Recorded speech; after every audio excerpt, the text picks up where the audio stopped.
साल 2024 के लोकसभा चुनावों को लेकर विपक्षी दलों ने विपक्षी एकता का झुनझुना बजाना शुरू कर दिया है। Congress, JDU, RJD, Sapa, TMC, NCP, आप जैसे राजनीतिक दल इस कवायद में जुट गए हैं। इन सभी राजनीतिक दलों की मंशा बस इतनी सी है कि किसी भी कीमत पर प्रधानमंत्री नरेंद्र मोदी को 2024 के चुनाव में सत्ता से हटाया जाए। लेकिन टीएफआई आपको पहले ही बता चुका है कि किस तरह से ये बिखरा हुआ विपक्षी कुनबा प्रधानमंत्री मोदी के लिए 2024 की राजनीतिक लड़ाई को आसान बनाने का कारण बनेगा।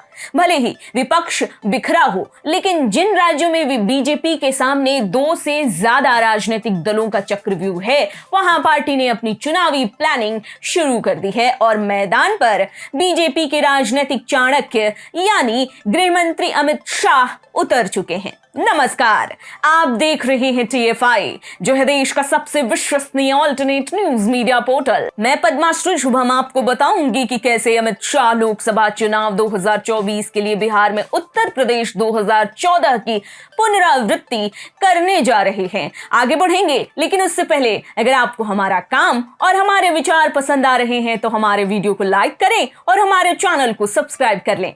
दरअसल विपक्षी दल 2024 के लोकसभा चुनावों को लेकर अपनी तैयारियों में जुटे हुए हैं। ऐसे में बीजेपी भी धीरे धीरे चुनावी मोड में आ चुकी है। इसका सबसे बड़ा उदाहरण यह है कि पार्टी आने वाले चुनावों को लेकर अपने राष्ट्रीय अध्यक्ष के पद में कोई बदलाव नहीं करने वाली है। अर्थात 2024 के लोकसभा चुनावों तक भाजपा के राष्ट्रीय अध्यक्ष का पद जेपी नड्डा के पास ही होगा। वहीं अब बीजेपी के चाणक्य अमित शाह भी राष्ट्रीय राजनीति के लिहाज से जनता की नब्ज टटोलने के लिए मैदान में उतर चुके हैं। अहम बात यह है कि उन्होंने अब चुनावी लिटमस टेस्ट की शुरुआत बिहार से कर भी दी है। वर्तमान राजनीतिक समीकरणों में बीजेपी को सबसे बड़ा झटका बिहार में लगा है। यहां उसके सहयोगी नीतीश कुमार ने पार्टी को एक बार फिर झटका देते हुए विपक्षी गठबंधन आरजेडी कांग्रेस के महागठबंधन का दामन थाम लिया। चुनाव के परिप्रेक्ष्य में देखें तो बिहार एक महत्वपूर्ण राज्य है। ऐसे में भाजपा बिहार को लेकर सक्रिय हो गई है। हाल ही में गृह मंत्री अमित शाह ने बिहार के पूर्णिया में एक जनसभा को संबोधित किया और इस दौरान उन्होंने मुख्यमंत्री नीतीश कुमार और आरजेडी सुप्रीमो लालू प्रसाद यादव पर तगड़ा हमला बोला है। अमित शाह गठबंधन टूटने के बाद पहली बार बिहार पहुंचे और यहां उन्होंने सीमांचल से बिहार सरकार और विपक्षी दलों की सरकार पर तगड़ा हमला बोला है। अमित शाह ने कहा, स्वार्थ के लिए नीतीश कुमार लालू यादव की गोदी में जाकर बैठ गए। मोदी सरकार में किसी को डरने की जरूरत नहीं है। नीतीश कुमार ने स्वार्थ और सत्ता के चलते धोखा दिया है। शाह ने कहा, आज मैं जब बिहार में आया हूं तब लालू और नीतीश की जोड़ी को पेट में दर्द हो रहा है। वो कह रहे हैं कि बिहार में झगड़ा लगाने आए हैं, कुछ करके जाएंगे। लालू जी, झगड़ा लगाने के लिए मेरी जरूरत नहीं है, आप झगड़ा लगाने के लिए पर्याप्त हैं। आपने पूरा जीवन यही काम किया है। अपनी सीमांचल की रैली के दौरान अमित शाह ने कहा, नीतीश जी लालू जी की गोदी में बैठ गए हैं, अब यहां डर का माहौल बन गया है। लेकिन मैं कहना चाहता हूं कि किसी को डरने की जरूरत नहीं है, आपके साथ मोदी जी की सरकार है। अमित शाह ने सीमांचल में कहा, हमने जो वादा किया था उसका हिसाब लेकर आया हूं। नीतीश जी मेरा भाषण सुन रहे होंगे, उनसे कहना चाहूंगा कि कागज कलम लेकर बैठे और इस हिसाब को नोट करें। अमित शाह ने बिहार में बीजेपी की जीत का दावा किया है। उन्होंने कहा है कि बीजेपी की जनता ने आपको यानी सीएम नीतीश कुमार को लंबे समय तक संदेह का लाभ दिया। अब वे जानते हैं कि इस बार न तो लालू की पार्टी आएगी और न ही आपकी पार्टी। केवल इस बार बिहार में पीएम मोदी का कमल खिलेगा। अब अहम बात यह है कि फिलहाल बिहार में कोई चुनाव नहीं है और फिर भी अमित शाह अचानक बिहार क्यों पहुंच गए भाई? तो इसकी वजह है कि वे राजनीतिक लिटमस टेस्ट कर रहे हैं। केंद्रीय गृह मंत्री अमित शाह ने साल 2024 की चुनावी रणनीति बनाना शुरू कर दिया है और उन्होंने सबसे पहले बिहार के उस हिस्से का दौरा किया है जहां पर भाजपा की स्थिति सबसे ज्यादा खराब है। दरअसल सीमांचल के इस क्षेत्र में अररिया, कटिहार, किशनगंज और पूर्णिया जिले आते हैं। बीजेपी को इन जिलों में कभी कोई विशेष लाभ होता नहीं दिखाई दिया।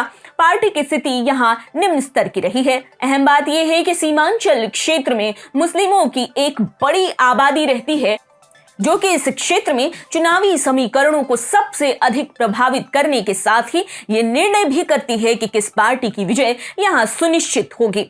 मुस्लिम समुदाय के बहुसंख्यक होने के चलते ये स्वाभाविक है कि सीमांचल के क्षेत्र में बीजेपी की स्थिति दयनीय है। इस क्षेत्र में एक समय आरजेडी का दबदबा हुआ करता था। इसके बाद पप्पू यादव ने भी सीमांचल की भूमि पर मुस्लिम यादव समीकरण बनाया। वहीं पिछले विधानसभा चुनाव में यहां असदुद्दीन ओवैसी की पार्टी AIMIM ने सभी राजनीतिक दलों का खेल बिगाड़ते हुए 5 सीटें जीत ली। सीमांचल की जनसांख्यिकी की बात करें तो क्षेत्र में बांग्लादेश से पलायन करके आए मुस्लिम घुसपैठियों की एक बड़ी आबादी है, जिन्होंने अवैध तरीके से नागरिकता प्राप्त कर ली है। ऐसे में अमित शाह सीमांचल की भूमि पर आकर ये संभावनाएं तलाश रहे हैं कि क्या इस मुस्लिम बहुल क्षेत्र में हिंदुत्व के माध्यम से पार्टी कुछ सफलताएं प्राप्त कर सकती है या नहीं।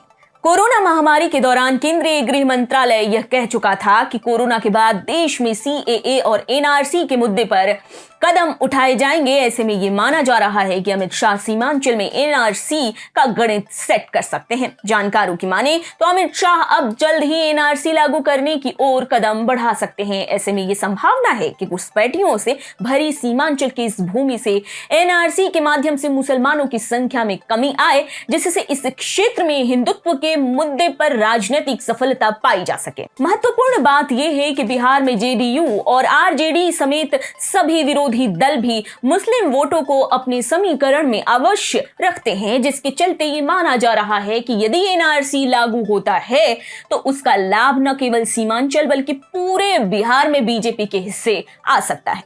बिहार में नीतीश कुमार के कथित महागठबंधन वाले चक्रव्यूह को तोड़ने के लिए अमित शाह 2014 में उत्तर प्रदेश में चला गया दांव अपना सकते हैं। बिहार की राजनीति में जातिगत समीकरण सबसे अधिक है और JDU और RJD इसी जातिगत समीकरण के दम पर बीजेपी को बिहार से बुरी तरह हराने का दावा करती रही है। सबसे पहले इस बात पर ध्यान देना होगा कि भाजपा को आज भी बिहार की शहरी सीटों पर लाभ देखने को मिलता है। पटना, मुजफ्फरपुर, गया जैसे जिलों में भाजपा की अच्छी पकड़ मानी जाती है, जिसके चलते माना जा रहा है कि अमित शाह की बिहार की 3 सीटों पर अधिक संघर्ष नहीं करना पड़ेगा। साल 2014 के लोकसभा चुनाव में अमित शाह उत्तर प्रदेश के प्रभारी थे। यहां पूरी रणनीति के तहत भाजपा ने क्षत्रिय वोट बैंक को साधने के लिए राजनाथ सिंह को आगे किया। ब्राह्मण वोट के लिए कलराज मिश्र, OBC वोट के लिए केशव प्रसाद मौर्य आगे आए। बीजेपी ने यहां अन्य जातियों को भी साधने की पूरी कोशिश की। पार्टी ने राज्य में अलग अलग जातियों के अलग अलग प्रतिनिधि खड़े कर दिए, जिससे प्रत्येक जाति के लोगों को यह भान हो जाए कि भाजपा में उनकी पकड़ मजबूत है। इसके अलावा 2014 के लोकसभा चुनाव में उत्तर प्रदेश में भाजपा ने और दूसरी जातियों को साधने के लिए उन्हीं की जाति के नेताओं को खड़ा कर लोगों के मन में पार्टी के प्रति विश्वास पैदा करने का प्रयास किया। प्रत्येक जाति के शीर्ष नेताओं को अहमियत देकर पार्टी ने उन्हें चुनावों में वोट दिलाने का जिम्मा दिया और अमित शाह का ये दाव सही साबित हुआ। भाजपा ने यहां अपने दम पर 80 में से 71 सीटें जीत ली थी। इसी के साथ उत्तर प्रदेश की राजनीति में भगवाकरण का शंखनाद भी हो गया। ऐसे में माना जा रहा है कि केंद्रीय गृह मंत्री अमित शाह उत्तर प्रदेश का 2014 वाला फॉर्मूला बिहार में भी लागू कर सकते हैं। बिहार में यादव, भूमिहार, ब्राह्मण, राजपूत, कायस्थ, कोयरी, कुर्मी, दलित, बनिया, कहार, धानुक, मल्लाह आदि जातियां अति सक्रिय मानी जाती हैं। इसके अलावा नीतीश कुमार ने यहां दलित महादलित का कार्ड भी खेला हुआ है। अब बिहार के चुनावी जातिगत समीकरण के लिहाज से देखें तो इन प्रमुख जातियों में चुन चुन कर अपने बेहतरीन नेता आगे कर सकते हैं, जो कि इन जातियों के बीच जिला स्तर से लेकर बूथ स्तर तक सम्मेलनों की आयोजन कर अपनी जाति के लोगों को लुभाने की कोशिश करेंगे। वहीं बीजेपी को यह पता है कि राष्ट्रीय राजनीति में पार्टी का हिंदुत्व का मुद्दा अन्य राजनीतिक दलों पर सबसे अधिक भारी पड़ता है। ऐसे में पार्टी यहां हिंदुत्व के रास्ते पर चलकर बड़े वोट बैंक को अपनी तरफ कर सकती है। पार्टी ने 2014 के लोकसभा चुनावों में साल 2017 के उत्तर प्रदेश विधानसभा चुनाव में इसी हिंदुत्व की राह पर चलकर जातिगत समीकरणों को बुरी तरह से तोड़ रखा था। माना जा रहा है कि इस बार बिहार में भी भाजपा इसी राह पर चलकर नीतीश के कथित महागठबंधन वाले चक्रव्यूह को ध्वस्त कर जीत पा सकती है। साल 2014 के लोकसभा चुनावों को देखें तो आरजेडी जेडीयू सभी के विपरीत लगने के बाद भी भाजपा ने यहां पर एक बड़ी राजनीतिक बढ़त बनाई थी, जिसका परिणाम यह था कि एनडीए ने राज्य की 40 लोकसभा सीटों में से 28 पर अपना कब्जा जमा लिया था। ये दिखाता है कि बीजेपी की केंद्रीय राजनीति को लेकर बिहार में एक विशेष लोकप्रियता है, जो कि पार्टी के लिए लाभप्रद हो सकती है। 2019 के चुनावों में भाजपा को एक बड़ी क्षति इसलिए पहुंची क्योंकि उसने जेडीयू से गठबंधन कर लिया और उसे अपने जीते सांसदों को बैठाना पड़ा। बिहार में साल 2021 के विधानसभा चुनाव में बीजेपी और नीतीश का गठबंधन था, लेकिन इस गठबंधन की जाति की महत्वपूर्ण कड़ी भाजपा साबित हुई, जिसने जेडीयू की सत्ता विरोधी लहर के बाद भी 70 से अधिक सीटें जीती। पर इसी का परिणाम था कि एनडीए ने सरकार बनाई। ऐसे में माना जा रहा है कि साल 2024 के लोकसभा चुनाव में जिन्होंने मजबूरी में जेडीयू को भाजपा को जिताने के उद्देश्य से वोट किया था, वे जेडीयू से नाराज होकर भाजपा के पाले में जा सकते हैं, जिसका बड़ा लाभ भाजपा को होगा। बिहार के वर्तमान राजनीतिक परिदृश्य और अमित शाह की अति सक्रियता यह दर्शा रही है कि एक तरफ जहां देश में एनआरसी की आहट हो सकती है, तो वहीं जातिगत समीकरणों को तोड़ने के लिए पार्टी उत्तर प्रदेश का 2014 वाला फॉर्मूला लागू कर सकती है, जिससे साल 2024 के लोकसभा चुनाव में विपक्षी एकता का गुब्बारा एक छोटी सी पिन से फोड़ सके।